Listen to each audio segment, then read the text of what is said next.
이슈토크입니다. 부산상공회의소의 조사에 따르면 올해 부산 제조업의 경영 실적이 사상 최악을 기록할 것이라는 결과가 나왔습니다. 성장률 추락과 내수 경기 침체 영향으로 부산 제조업계의 한숨이 깊어지고 있는데요. 지역 업체의 애로사항 해소와 제조업 활성화를 위해서 어떤 대책이 마련돼야 할지 이야기 나눠보도록 하겠습니다. 부산발전시민재단의 변상준 사무총장, 부산상공회의소 서영훈 연구원과 함께합니다. 안녕하십니까? 반갑습니다. 네, 상공회의소의 조사에 따르면 제조업의 기업 경기 전망 지수가 전분기 대비 좀 감소하면서 기업 경기가 악화될 것이다 이렇게 좀 나타났습니다. 지금 현재 부산 제조업의 현황은 좀 어떻습니까? 지금 부산은 경기, 경남, 서울 다음 순으로 지금 제조업 사업체 수가 많은 지역입니다. 네. 현재 전후반 경제 효과나 기반 산업으로서의 역할 등을 감안하면 제조업은 전체 산업에서 차지하는 비중이 상당히 크다고 하겠습니다. 네. 지금 실제로 최근 한 10년간 부산의 제조업의 위상이 좀 많이 하락은 했지만 그럼에도 불구하고 총 생산액 기준으로는 비중이 한 20% 정도의 수준을 계속 유지하고 있습니다. 네. 하지만 이제 최근 부산의 제조업이 좀 많은 어려움에 처해 있는데요. 그 조선과 조선기자재, 그 자동차 부품, 기계, 장비 등 관련 주력 제조업들이 지금 글로벌 수요 감소랑 네. 또 불황으로 인해서 저희가 위기를 좀 맞고 있습니다. 또 구조적으로도 부산은 좀 그 대기업이 적고 네. 중소기업이 99% 이상으로 상대적으로 좀 많은 편입니다. 이러다 보니 이 하층 납품 구조의 취약한 거래 관계가 네. 이 부산의 성장에 좀 발목을 잡고 있는 그런 실정입니다. 네. 그렇다면 한마디로 말을 표현하자면 부산의 현재 제조업은 별로 상황이 좋지는 않다 이렇게 볼 수가 있겠네요. 예. 잘 알겠습니다. 대부분의 산업들이 겪는 가장 큰 어려움이 인력난 그리고 자금난일 텐데요. 부산의 제조업 역시 예외가 아닐 텐데 수치를 통해서 좀 따져보면 어떻습니까? 예, 제조업 실태 조사를 통계법에 의해서 부산광역시에서 2년마다 실시하기로 되어 있습니다. 그런데 네. 2018년도 이래 자료를 보면은 가장 크게 애로를 느끼고 있는 것은 인력난입니다. 네. 인력난이 가장 큰데 인력 부족이 전문직도 부족하다는 게 30%가 넘고 기술직뿐도 아니고 일반 기능직, 네. 일반 근로자들까지 부족하다는 응답이 30%가 넘습니다. 왜 그런가 보니까 부산은 사실은 젊은 층들은 일자리가 없어서 못 구하고 있지 않습니까? 네. 이 부산이 미스매치가 굉장히 심한 이유가 인력을 원하는 쪽에서는 저임금입니다. 사실 부산이 중소기업 위주로 되어 있기 그렇죠. 때문에 그러니까 취직을 하고자 하는 청년계층은 또 더 나은 것을 원하다 보니까 네. 이런 거에 의해서 인력난이 굉장히 심각한 상황에 처해져 있습니다. 그런데 네. 이게 전년도에 비해서는 조금 인력난이 조금 줄어드는 것으로 나오는 이유가 경기가 어렵다 보니까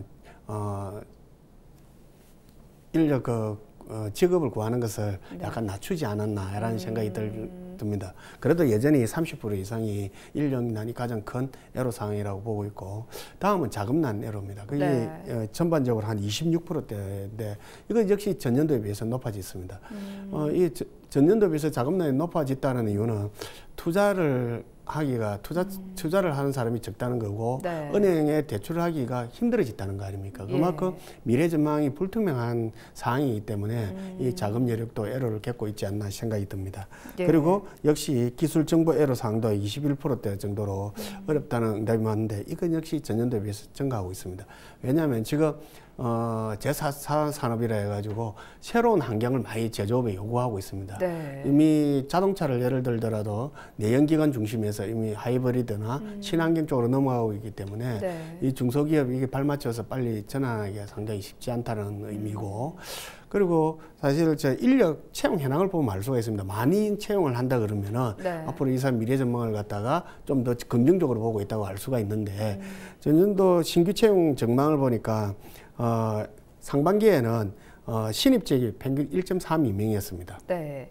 기업마다 채용한 인원을 보고 경력직이 0.98명이었는데 하반기에는 어떻게 됐냐면은 신입직이 0.25명을 채용할 계획으로 있고 그다음 경력직은 0.21명을 채용할 계획이 있어요. 더 자꾸 채용 수가 줄어든다는 거죠. 즉 다시 말해서 기업들이 많이 채용해봤자 더 많이 생산해내지 못할 거라고 미래에 저를 좀 불안하게 보고 있다는 것을 알 수가 있는 겁니다.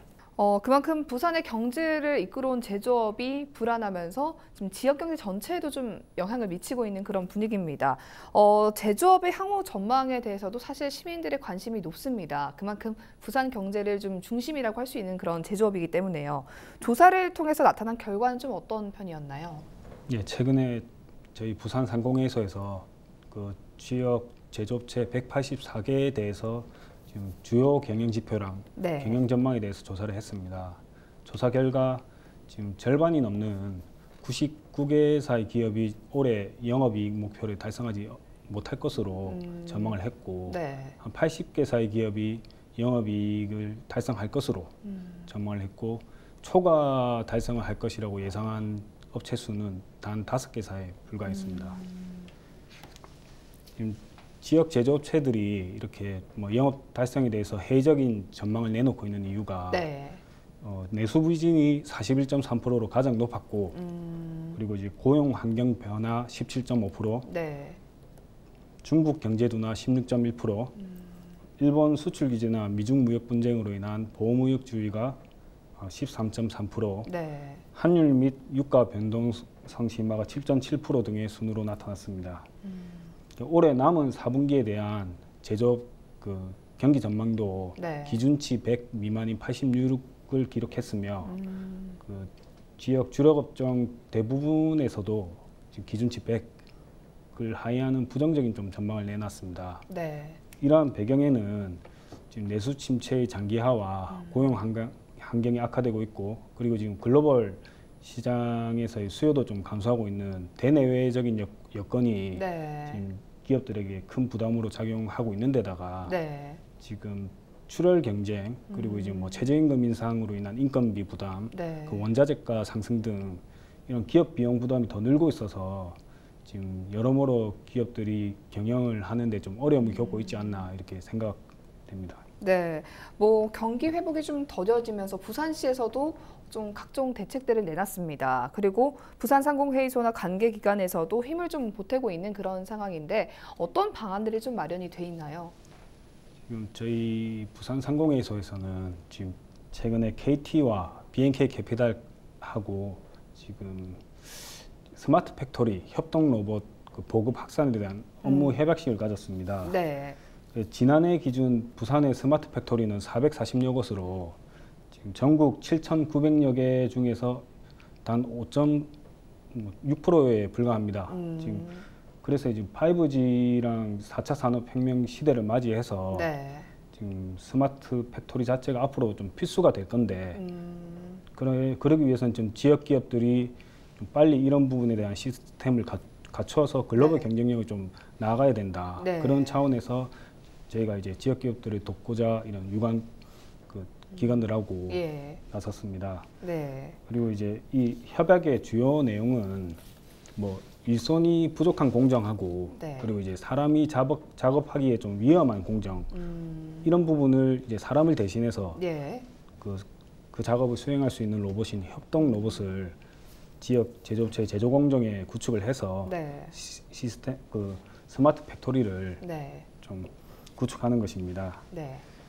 그리고 이런 구축이 되게 된다면 뭐 최첨단 5G 정보통신 기술과 함께 네. 이제 제조 공정을 좀 실시간으로 모니터링하고 또 원격 조정도 할 수 있으며 또 지금 최근에 최저임금하고 이제 주 52시간 이런 부분의 노동 여건의 악화로 인해서 네. 어려움을 겪고 있는 중소기업들이 또 새로운 돌파구가 되지 않을까 생각됩니다. 네, 앞서서도 잠깐 언급을 해주시긴 하셨지만 최근에 4차 산업혁명 시대를 맞아서 제조업 환경이 많이 변했습니다.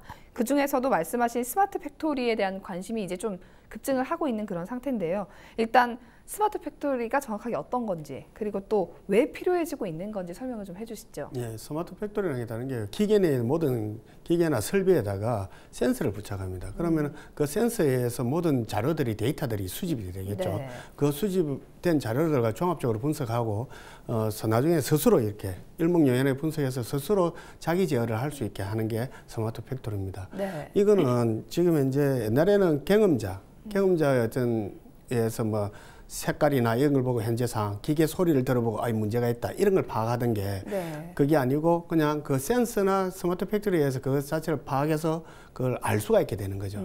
그렇다 보니까 이제 이게 숙련된 전문가가 없어도 네. 일처리를 일목요연하게 전공할 수 있다라는 거죠. 그리고 현재와 같은 대량 맞춤 생산이라 그러죠. 소비자들이 생산의 형태가 바뀌는 네. 이렇게 유연한 생산 체제에 적합한 시스템이 아닌가 그렇게 생각합니다. 예전에도 자동화 시스템은 있었습니다. 근데 네. 자동화 시스템은 공정에 한 공정 내에 표준을 정해서 빨리 정행되는 건데 네. 이 스마트 팩토리는 공정과 공정 자체를 이어주는 역할을 하는 겁니다. 그 예를 들어서 의사가 뭐 내과 의사가 있고 외과 의사가 있지 않습니까? 네. 환자를 옛날에는 그 구분해서 이렇게 환자를 진료했는데 지금은 환자에게 내과 의사나 외과 의사가 다 같이 보고 협진해서 그 환자에서 가장 적절한 치유 방안을 내는 그런 행태로 바뀌어가고 있지 않습니까? 이것도 스마트 팩토리는 그와 같은 겁니다. 그러니까 돌발 상황이라든지 네. 이런 상황이 발생했을 때 옛날에는 경험자나 숙련자에 의해서 일처리가 되던 게 이거는 IT 기술에 의해서 자기 제어 조절을 할 수 있는 그런 시스템이라고 볼 수 있습니다. 예, 잘 알겠습니다. 사실 자동차 부품 산업의 경우에는 전체 제조업에서 차지하는 비중이 꽤 큰 편입니다. 근데 최근에 뭐 친환경차의 확대가 되면서 어떻게 보면 좀 대대적인 변화가 일어나고 있다 이렇게 느껴지는데요. 부산의 자동차 부품 산업 동향은 현재 좀 어떤 편인가요? 지금 부산의 자동차 및 자동차 부품 산업은 지금 전체 제조업에서 약 20% 수준의 비중을 차지하고 있는 핵심 네. 산업입니다. 최근 그 글로벌 자동차 시장이 지금 친환경 자동차로 패러다임이 급격하게 변하고 있습니다. 네. 그래서 이제 물론 뭐 기존의 내연기관 자동차가 없어지는 건 아니지만 앞으로 이제 수소랑 전기차 시장에 대한 점유율이 네. 30%까지는 확대될 것으로 예상되고 있습니다. 네. 이와 관련해서 지난달에 정부가 또 미래 자동차 산업 발전 전략을 발표했는데요. 네. 이 주요 내용으로는 뭐 일단 전기 수소차 보급률을 세계 1위를 목표로 하는 차원에서 이제 뭐 친환경 자동차 관련 기술력을 확보하고 네. 완전 자율 주행차에 대한 그 인프라를 완비하고 뭐 이런 부분들을 주요 골자로 내세웠습니다. 네. 이처럼 지금 수소 및 전기 자동차 관련해서 지금 산업의 변화가 크게 일어나고 있는데 우리 지역 부품 자동차 업체들은 아직까지 이런 관련 기술을 확보하지 못해가지고 조금 이런 기술 확보에 대한 지원 대책 마련이 좀 시급한 실정입니다. 네. 지금 부품 업체들을 상대로 일단 조사를 한 결과 지금 제일 가장 큰 애로사항으로 가지고 있는 게 신기술에 대한 뭐 기술 로드맵 부재를 지금 들고 있거든요. 근데 다행히 지금 저희 부산상공회의소랑 네. 부산산업과학혁신원에서 부품업체 상대로 이제 다방면으로 연구조사가 좀 진행이 되고 있고 네. 최근에 부산시에서도 미래차 육성 지원 산업을 추진하기로 하면서 이제 중소 부품 기업들이 이제 독자적으로 기술력을 확보하고 자체적인 연구개발 역량을 키울 수 있도록 일단 이런 환경 자체를 마련했다는 점에서 아주 긍정적으로 보고 있습니다. 네. 부산의 차세대 제조업 육성 방안은 마련이 좀 돼 있다고 봐야 할까요? 현재 디지털이나 친환경 이를 강조하는 시대 아닙니까? 네. 이런 패러다임에 대체할 어떤 신제조업이나 신서비스 육성은 필요성은 어쨌든 강조되어 왔습니다. 네. 그런데 우리 부산은 조금 서비스업에 더 강조를 했던 것 같아요. 왜냐하면은 흔히 이런 말 많이 들어가 봤을 겁니다. 해양물류 도시, 네. 국제 도시, 그다음에 뭐 컨벤션 회의 도시, 국제 영화 도시 이런 말 서비스업에 대한 어떤 비전들은 많이 나왔었지만 네. 제조업에 대한 비전을 갖다가 이렇게 강조하고 했던 적은 별로 없었던 것 같아요. 그래서 이번에 부산연구원이 탄소 융합 복합 소재 부품을 좀 육성해 보자라는 연구 결과를 제시를 했습니다. 왜냐하니까 정부가 중앙정부에서 2022년까지 총 7조 9,600억 원 정도를 그 분야에 투자를 하겠다 하니까 우리 연구원 쪽에서도 이런 걸 해보는 게 어떻겠냐라는 제안을 아마 했던 것으로 알고 있습니다. 네.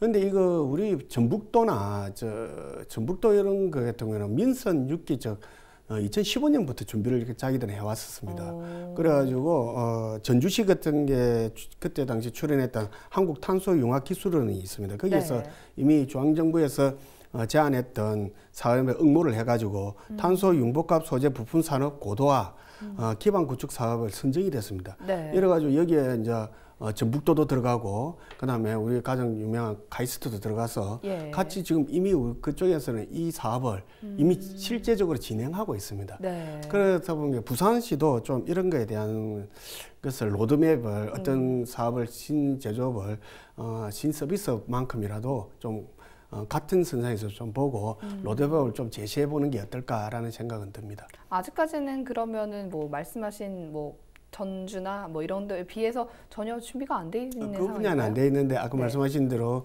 연구원님이 말씀하신 대로 지금 새로운 자동차 사업에 대해서는 네. 추진을 하겠다라는 의사를 필요하긴 했죠. 네, 잘 알겠습니다. 최근 지역 아주 대표 기업이죠. 르노 삼성차 경영 문제가 다시 불거져서 이게 또 부산 제조업에 큰 타격을 입히는 거 아니냐 이런 이야기가 좀 나왔습니다. 르노 삼성 자동차의 경영과 제조업의 어떤 성장이 좀 연관성이 있다고 보십니까? 예, 르노 삼성차가 지역 경제에 차지하는 비중은 뭐 아시다시피 매우 큽니다. 네. 지금 매출액과 임금, 뭐 부가가치 이런 부분 모든 부분들을 놓고 보더라도 부산에서 그 제조업체로서 뭐 르노 삼성이 가지는 이 선도적 지위를 갖춘 업체는 없다고 봅니다. 네.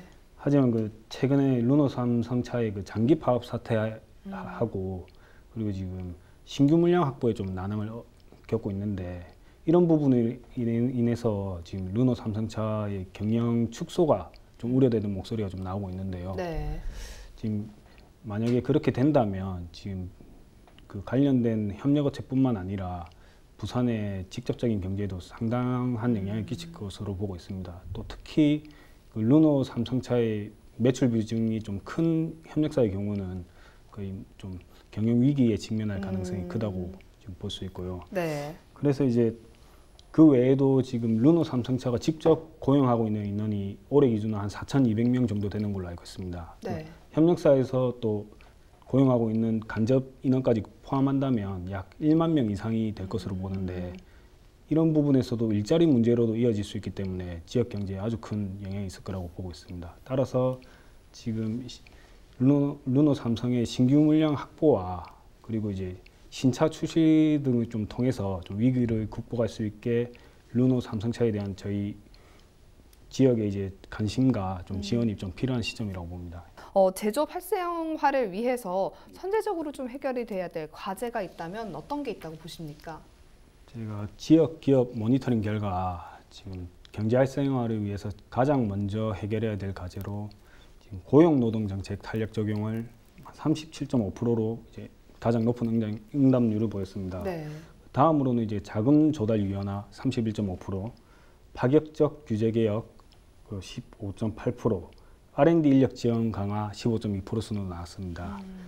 이러한 그 현재의 고비를 넘기기 위해서는 정부랑 지자체에서 이제 기업들에게 이제 단기적으로는 좀 유동성을 공급 확대해 주는 게 좀 필요하고, 네. 그리고 이제 주 52시간 좀 적용 유예 등을 통해서 좀 노동 환경에 대한 좀 탄력적인 좀 적용이 좀 필요한 시점입니다. 네. 그리고 중장기적으로는 그 투자 좀 활성화 방안을 좀 마련하고, 그리고 이제 좀 기업에 옥죄고 있는 좀 규제를 좀 완화하고 네. 혁신 성장을 좀 할 수 있도록 지원을 해서 제조업이 좀 고부가 가치화 될 수 있도록 좀 전략에 좀 집중해야 될 좀 시점이라고 봅니다. 네, 잘 알겠습니다. 마지막으로 사무총장님께서는 어떻게 보십니까? 글쎄요. 그런 어떤 해결점을 이렇게 제시한다는 것은 사실 쉽지가 않습니다.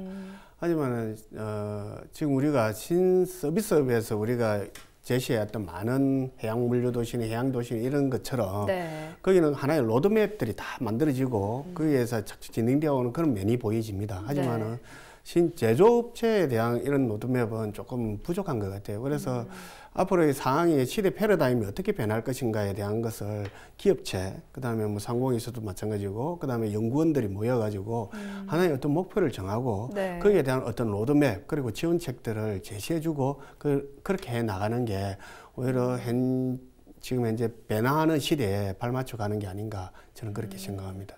네. 어쨌든 부산시에서도 노력을 하고 있고 모두가 애타게 바라면서 노력을 하고 있는 만큼 좀 빠르게 회복되기를 바라면서 오늘 이슈토크 여기서 마치겠습니다. 두 분 함께해 주셔서 고맙습니다.